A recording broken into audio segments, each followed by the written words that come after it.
PodCastle, episode 944 for Tuesday the 19th of May 2026. Mail Order Magic by Stephanie Burgis. Read by Tina Connolly and produced by Wilson Fowlie. Rated G. Good morning, good day, good afternoon and good evening, and welcome to PodCastle, the flying castle of fantasy fiction. I'm your host, Matt Dovey, and it is my pleasure to present a Dream Team powerhouse of an episode. The story is Mail Order Magic, written by the excellent Stephanie Burgis, and it's narrated for us and you by the incomparable Tina Connolly. This story was first published in The Sunday Morning Transport, March 2025. Stephanie Burgis grew up in Michigan, where this story is set, but now lives in Wales, surrounded by mountains, castles and coffee shops. She writes sparkling fantasy rom-coms, including her USA Today best-selling Queens of Villainy trilogy, and also fun MG fantasy novels, including The Dragon with a Chocolate Heart. She's had over 40 short stories published in various magazines and anthologies, and many of them are included in her collection, Touchstones. You can find excerpts from all of her novels and novellas, and links to many of her short stories at her website, stephanieburgess.com. Tina Connolly is the author of the Iron Skin and Seriously Wicked series, the collection On the Eyeball Floor, and the official Choose Your Own Adventure Glitter Pony Farm. She has been a finalist for the Hugo, Nebula and World Fantasy Awards. She co-hosts Escape Pod, narrates for Beneath Ceaseless Skies and all the Escape Artists podcasts, and intermittently runs the flash fiction podcast Toasted Cake. Find her at tinaconnolly.com. And now pay attention, for our tale is about to begin. And you may not remember what you did during the brain fog, but it happened anyway.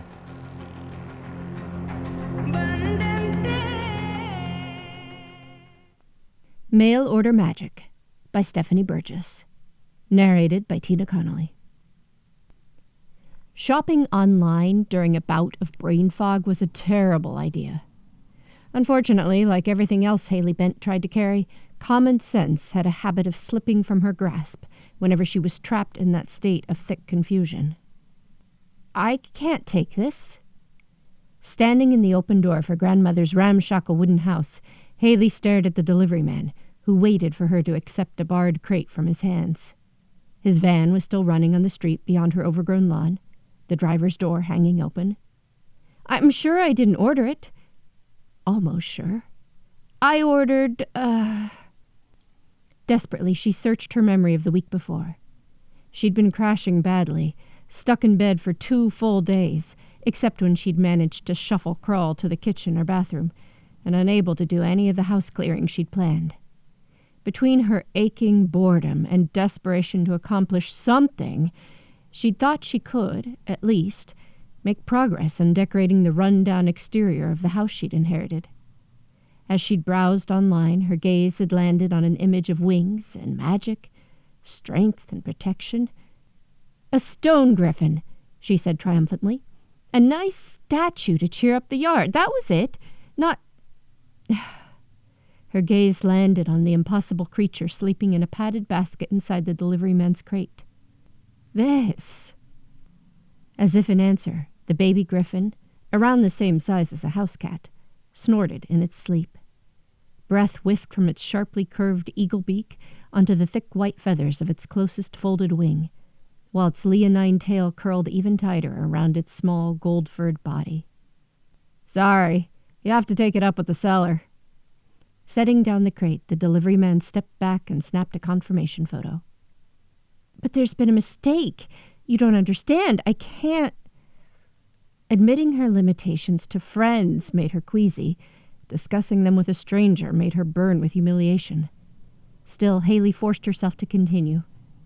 I have a chronic illness. ME, chronic fatigue syndrome.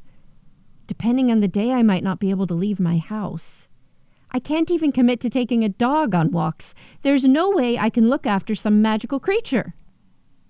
Dig it up with the seller, the delivery man repeated, and jogged back to the still-running van. His final words floated back to her. At least that thing has wings, right? Maybe it won't need you to walk it anywhere. His door slammed shut, and Haley was left gaping after him. She hadn't even had her first cup of coffee yet. The front door of the yellow house across the street opened to reveal one of her grandmother's kindest neighbors, a lean and elderly widower with dark brown skin, a dapper fedora, a flowered button-down shirt, and sharply ironed navy dress pants, following his 2 miniature poodles outside. "Mornin', Haley." With his hands clinging tightly to their straining leashes, Mr. Goodman smiled and nodded. "All good over there?" She swallowed. "Do you happen to know anything about griffins?" "Me? Ha! These 2 rascals keep me busy enough." He gave a rueful shrug as the excited poodles surged forward, panting and grinning and doing their best to drag him down his weathered front steps. "I can recommend a good vet, though, if you need one." "Thank you." With luck, she wouldn't.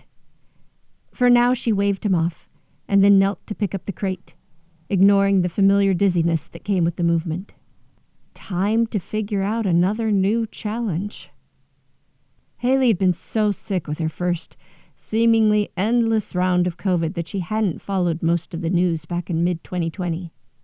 Still, she'd hearted social media posts about birds returning to American cities during lockdown, endangered turtles finding new space for their eggs on deserted beaches, and wild goats roaming the empty streets of Welsh towns. Even in the worst depths of her illness, she'd been rational enough to dismiss all the stories about other, less plausible creatures poking their heads back into view during that eerie time when most humans were locked indoors and animals around the world experienced a sudden liberation. By the time scientists and public officials finally admitted that so-called mythical creatures had returned to the world, Haley was dealing with revelations of her own that felt infinitely more life-changing than any dreamy videos of purple-maned unicorns galloping across Californian hills, gold and orange phoenixes bursting into flame on European streets, or massive water dragons poking their iridescent whiskers out of Chinese rivers. With her own life closing in around her like a shrinking box, all she'd felt was a bitter sting of envy that those fabulous creatures were free to explore the world when she might never be able to again. By now, she'd had time to work through that first grubby bitterness. She had lowered her expectations, narrowed her perspective, and taken the opportunity, with the inheritance of her grandmother's house, to move from expensive Boston to this small town in mid-Michigan.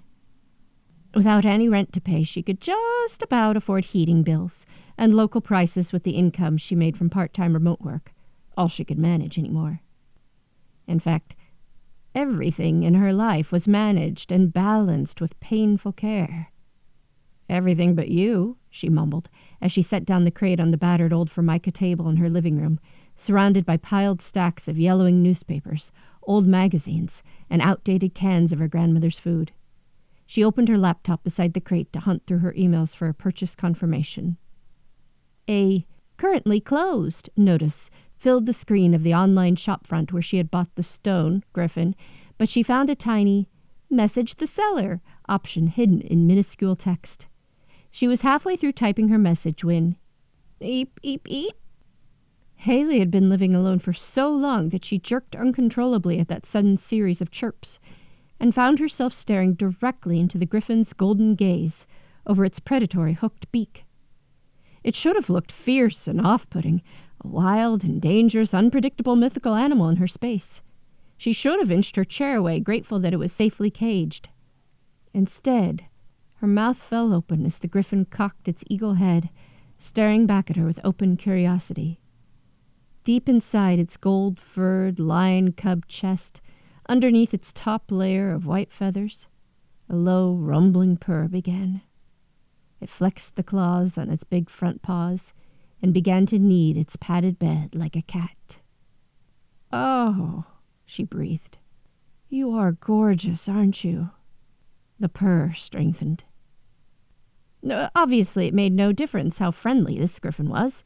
She still couldn't keep it. But she knew all too well how it felt to be trapped. It seemed unbearably cruel to leave this sweet creature locked up now, when it had been stuck inside that small space for who knew how long. The griffin butted its head against the bars in a hopeful way she couldn't ignore. "Oof," she said with a sudden sinking realization. I don't have a litter box. We'll have to see if the yard will work. As it leapt down from the table and picked its way through the stacks of her grandmother's possessions, the griffin's thick white wings fluttered around its sides in unwieldy jerks, sending piled magazines toppling. Was something wrong with them? If its seller didn't respond quickly, Haley would have to call Mr. Goodman's vet after all. By the end of the day, she hadn't heard back, but she had learned that the griffin would turn its beak up with disgust when offered the dry cat food she'd found in an unopened and miraculously still in date bag in the basement. Thankfully, it did eat several cans of tuna fish and seemed happy to use the cat litter and tray she'd had delivered from a local store. Maybe she should have been annoyed to spend that money when she hadn't asked for any of this, but it was hard to feel too bad while the griffin was prowling curiously around her house, chirping with interest and taking regular breaks to nap closer and closer to where she rested. God, how many months it had been since she'd last had any companionship. Even before she'd moved away from her friends, they'd fallen out of regular contact. It was just too hard to set meetups when the others were all working full-time, and their favorite spots to meet were noisy, crowded bars that made Haley's brain go haywire. Even when they did make plans, she had to cancel whenever ME crashes made bus or subway rides unbearable. Dates would have been just as difficult, and anyway, she'd broken up with her last girlfriend before the pandemic hit. By the time it felt safe to go out again, she'd had to give up her full-time job. She couldn't bear the idea of explaining that or her condition to potential partners. It was bad enough to hear her friends sound increasingly skeptical every time she canceled on them. Now that she lived here, working from home and ordering online, the only people she even knew were her neighbors.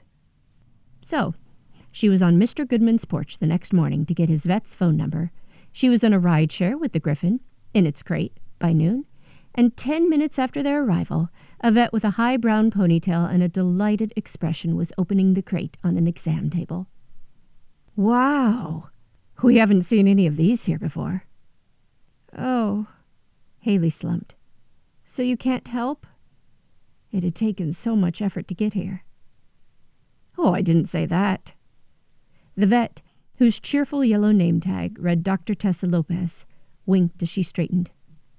Personally, I've been hoping for a chance to see one of the mythics in person for years, so I've kept up with the literature.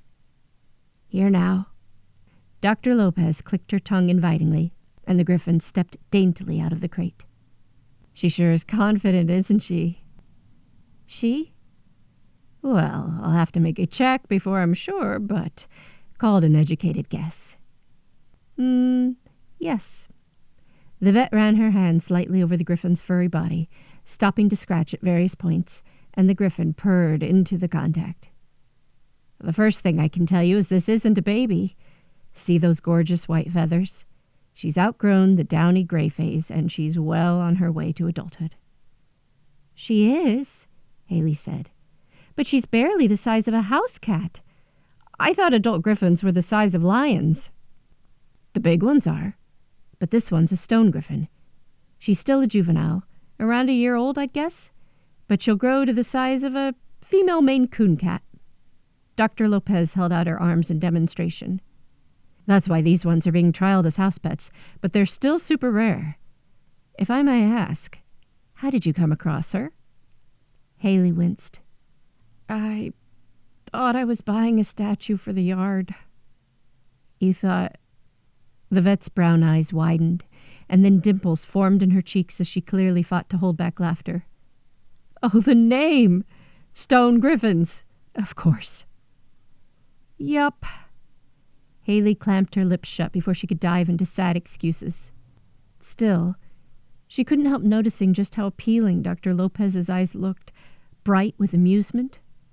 Her hair was gorgeous, too, thick and shiny above her long, smooth neck. Not that any of that mattered, obviously. I am going to return her, Haley said, but I haven't been able to get in contact with the seller yet. Dr. Lopez hummed thoughtfully. She inspected the griffin's wings, gently extending and refolding each of them, while the griffin watched with close attention. I wouldn't be too sure that you will track them down. There's a lot of weird stuff happening with mythics right now. Do you mean the black market? Haley's head was starting to spin again, but not for the usual reasons. I was trying to order a statue. Am I going to be arrested? Absolutely not, the vet said firmly. There aren't any city or state ordinances about griffin ownership yet.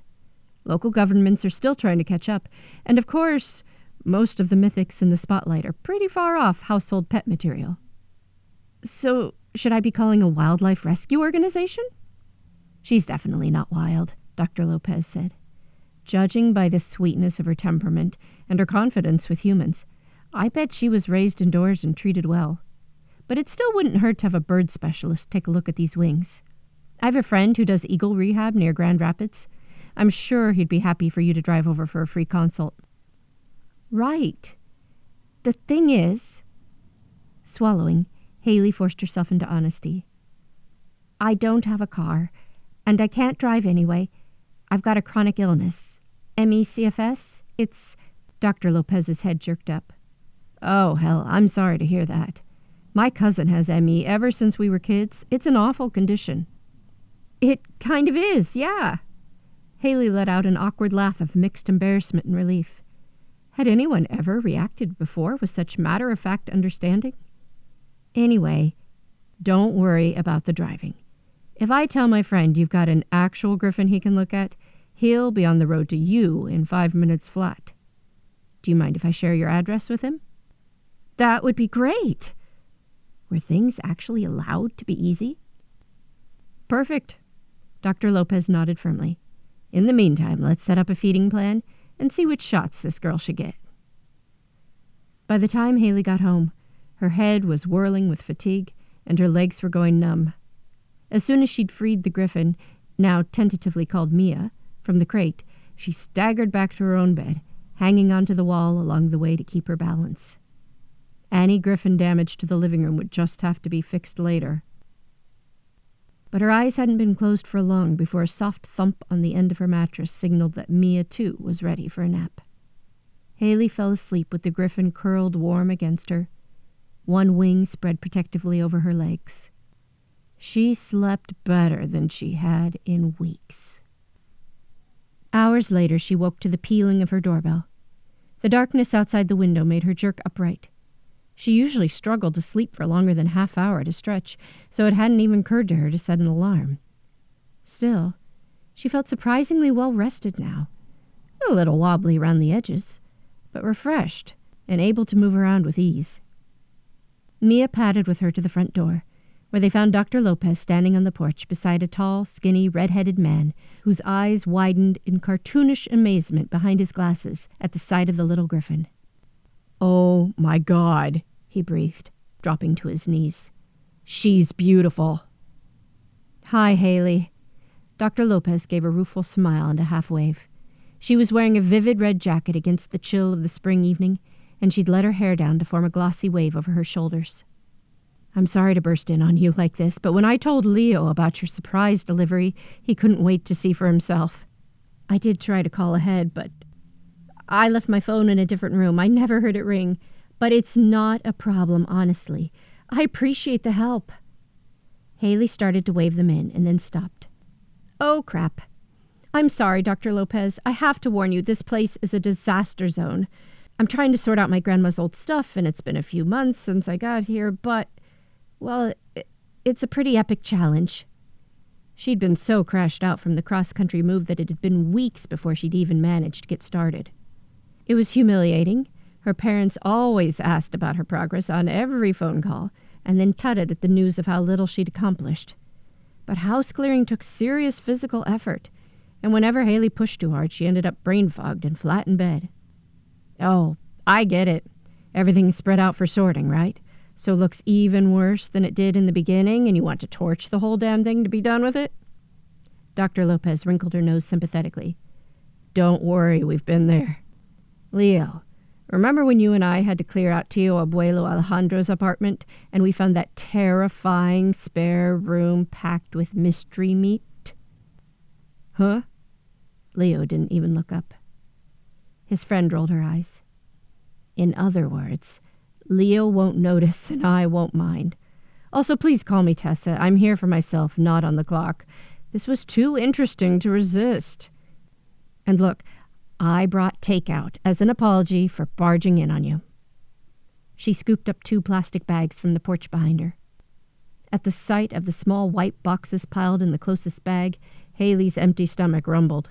She let out a horrified laugh. Okay, I clearly can't say no to that.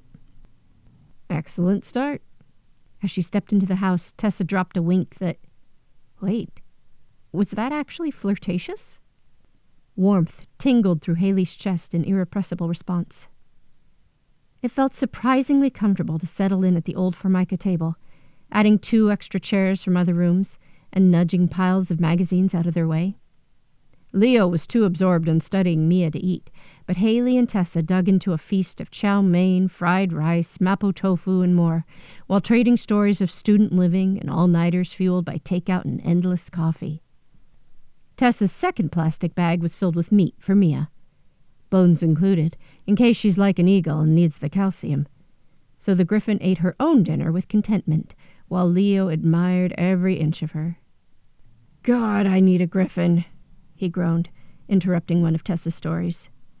I wonder if we'll ever see a full-size one in the Midwest. A full-size one might be a step too far, even for John.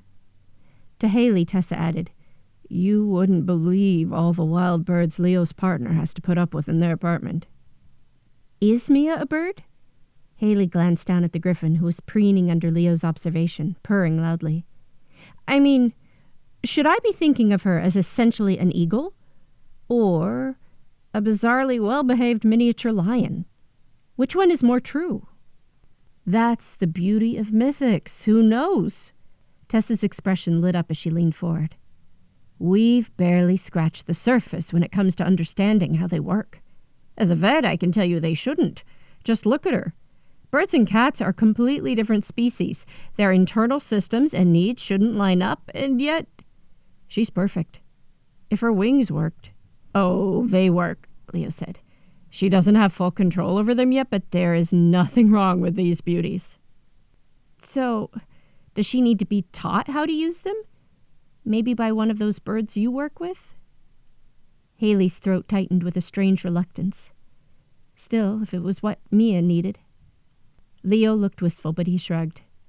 Who could teach her? These may be eagle wings, but she doesn't have an eagle's body.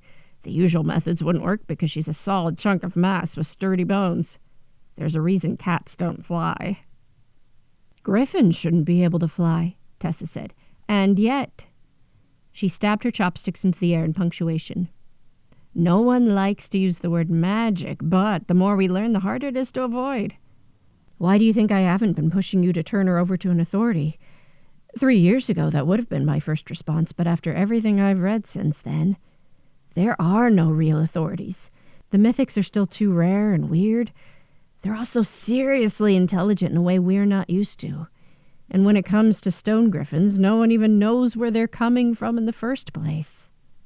You wouldn't believe some of the stories I've heard from private groups of vets around the country, but they all start with someone getting landed unexpectedly with one, just like you. Where did you find this one? Leo asked Haley. It was just an online craft shop, she groaned. Seriously, it makes no sense. If someone were selling griffins on the black market, wouldn't they charge a fortune? I paid $35. I thought I was getting a garden statue. Like I said, weird. Tessa scooped up more chow mein, her eyes bright. Can you show us the shop? Sighing, Haley opened her laptop, clicked through to the site she'd found the day before, and stared at the new message displayed on the page for Griffin Guardians. Error. Site not found. That was definitely the URL, she said. I bookmarked it when I sent my message to the seller. Yesterday the shop was closed, but it was still there. Why would it disappear now? Good question, Tessa said. Leo opened his mouth as if to speak, but Mia lifted her beak and let out a loud, pealing call that silenced the room. As he leaned back to give her space, she turned around, lashed her tail, and then jumped in a smooth arc onto Haley's lap. Mia nuzzled her feathered head firmly into Haley's chest, turned 2 tight circles, and then settled in to knead her claws in Haley's jeans, regarding the rest of the company with bright golden eyes. "Like I said," Tessa murmured, "there's a lot more to these creatures than we understand. I think she'll let you know if there's anything more she needs." An hour later, as Tessa buttoned up her jacket, she took a last look around the living room. "Have you thought about getting any help with all this? I know my 16-year-old niece and her friends would leap at the chance to make some money with this kind of work." Haley grimaced. "Unfortunately, I've been using so much of my energy on the sorting, I can't take as much paying work as I'd like, so..." "That sounds like a no-win situation. You do website coding, right?" At Haley's nod, Tessa said, "Why don't we work out a barter system? Our clinic site could do us some work, and you wouldn't believe the pit that is Leo's rehab site." "Hey," Leo scowled, "I keep the bird space perfectly." "Your rehab website," Tessa clarified patiently. "Oh, yeah, that is a pit," he admitted. "Exactly." Tessa turned back to Haley with a warm, confident grin that made Haley reach instinctively to wind her own hair around one forefinger as she bit down on her lower lip. The other woman's eyes darkened for a moment before she blinked and gave her head a quick, clearing shake. "What do you think? Can we work something out?" "That would be amazing." Haley let out a breathless laugh. "Once the house is cleared out, I could even look for a housemate to kick in some rent." Until tonight, that had felt unrealistic, but now she let herself seriously consider the option. What if she didn't always have to be alone? "There's a thought," said Tessa. "This is a really nice location. I bet you could find someone who'd be thrilled to live here, especially with a mythic as a housemate." "Look out for U-Hauls," Leo sang softly. "Oh, shut up." Tessa elbowed him lightly, flushing. "Thanks for having us tonight, Haley. Mia, it was great to see you too. Is it okay if I stop by again in a couple days? My brother works at a butcher, so I could bring nice fresh scraps for Mia." Mia chirped politely, and Haley walked outside to wave their visitors off. Afterward, she lingered in the cool darkness, soaking in the scents of spring from the overgrown yard and the lush pine and apple trees that lined the street.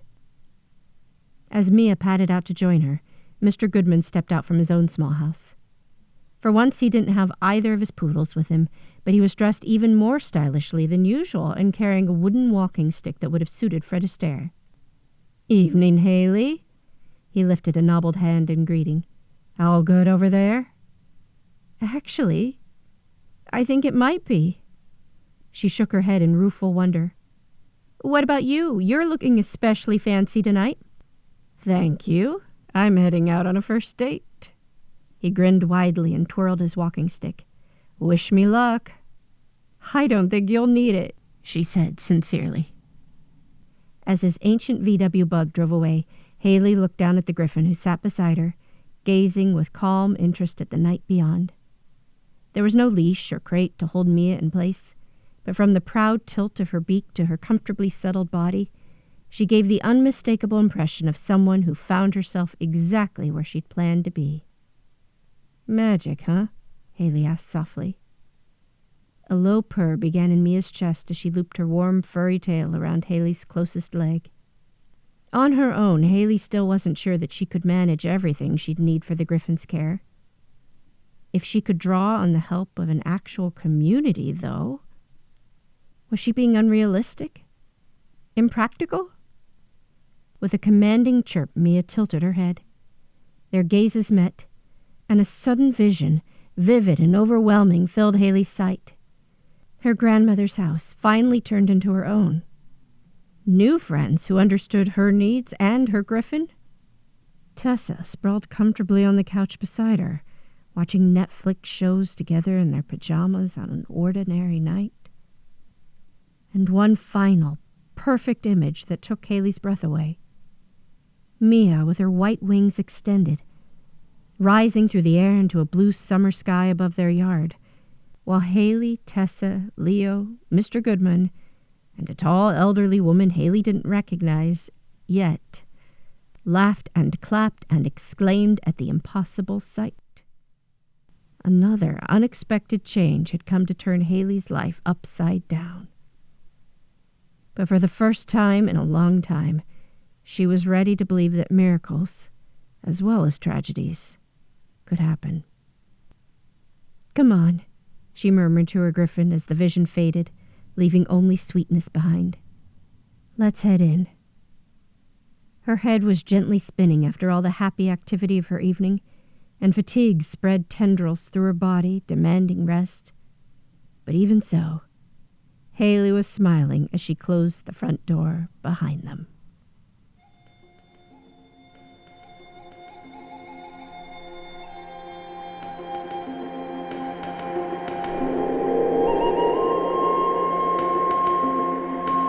And welcome back.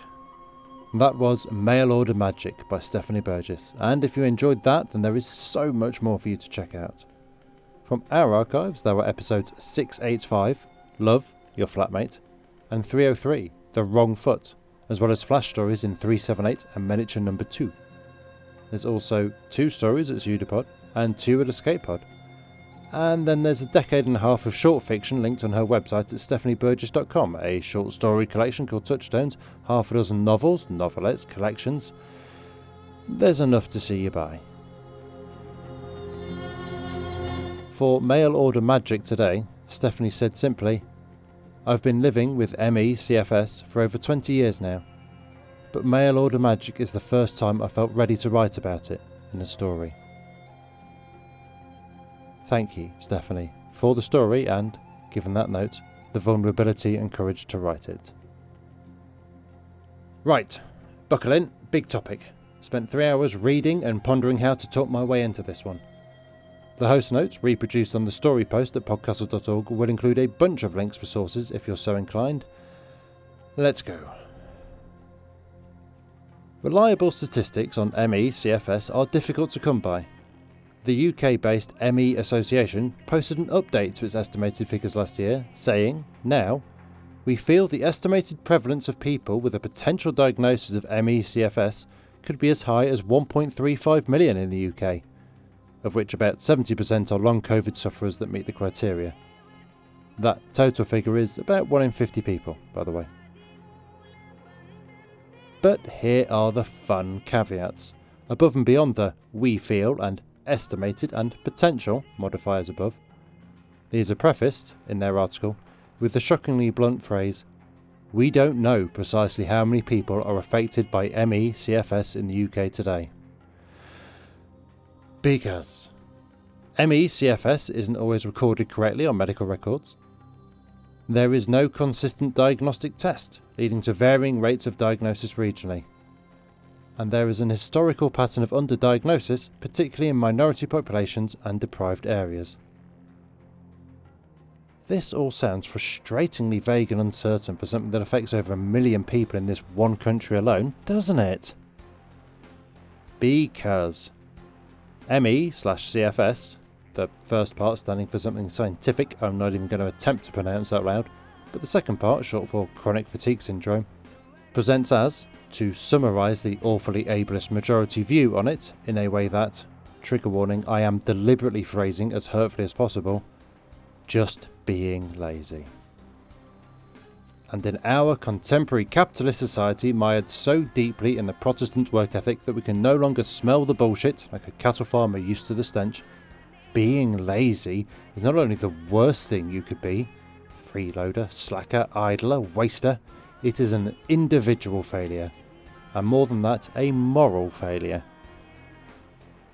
I've known folks with ME going back 20 years or so. I had a bout of post-viral fatigue syndrome myself in late adolescence that knocked me on my arse for the best part of a year.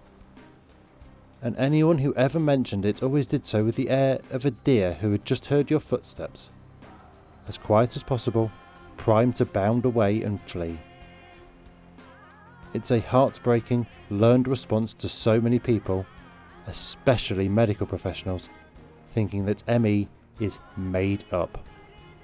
Sometimes they use polite-sounding, multisyllabic terms like psychosomatic or psychosocial, but that still just means you're making it up in your head.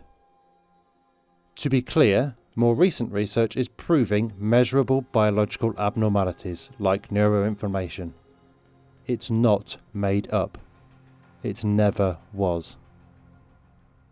Hey, guess what was made up? The 1970 paper that entrenched this medical received wisdom, which decided, without interviewing any patients or doctors, but just from reading case notes, that the ME/CFS way following the Royal Free epidemic of 1955 was epidemic hysteria. I quote this following line exactly from the abstract. The data which support this hypothesis are the high attack rate in females compared with males. It's happening to women, so it must be hysteria. It gave other supposed reasons, but the authors evidently felt that this was the most important and ought to go first. Alas, the one and only way this framing has moved on from Victorian proto-medicine and its ideas on hysteria is that they have apparently never prescribed orgasms to help cure ME. Not even a silver lining to this cloud, huh? The impacts of all this, needless to say, are monstrous. Being told by your medical professional that the life-altering, life-shattering symptoms you are experiencing are all in your head and you must want to be ill and not get better has, unsurprisingly, a detrimental effect on your mental health. The primary intervention for decades has been graded exercise therapy, which is a fancy way of saying, have you tried going for a run and then a longer one next week? And is layered in that same morally judgmental assumption that the sufferer is just lazy and if only they got off their sofa, they'd be okay. Never mind that the key diagnostic criterion for ME/CFS is post-exertional malaise, i.e. doing too much and pushing through only exacerbates and worsens your symptoms. They were prescribing the worst possible thing. One of the hardest parts of living with fatigue, whatever the cause, is that thinking you can push through, effectively accepting that moralistic framing of individual fault and blaming yourself, is often the worst thing you can do, and you will pay for it for days and weeks.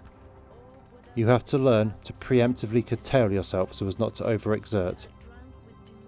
You learn to limit yourself, make yourself smaller, cut off parts of your life that you can no longer fit into your energy budget.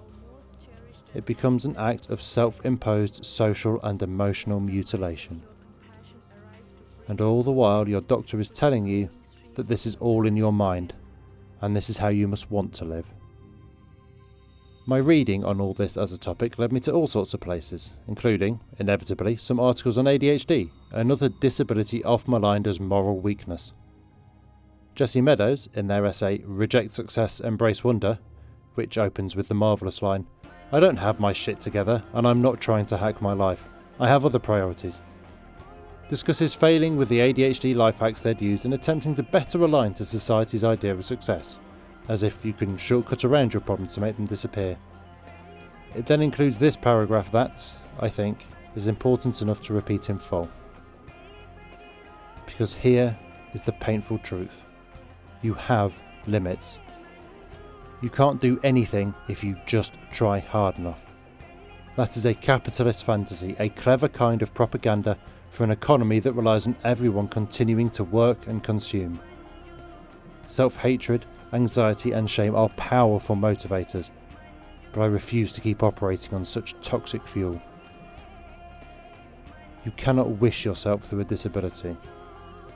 We do not, regrettably, and I cannot believe I'm having to say these words out loud as the host of PodCastle.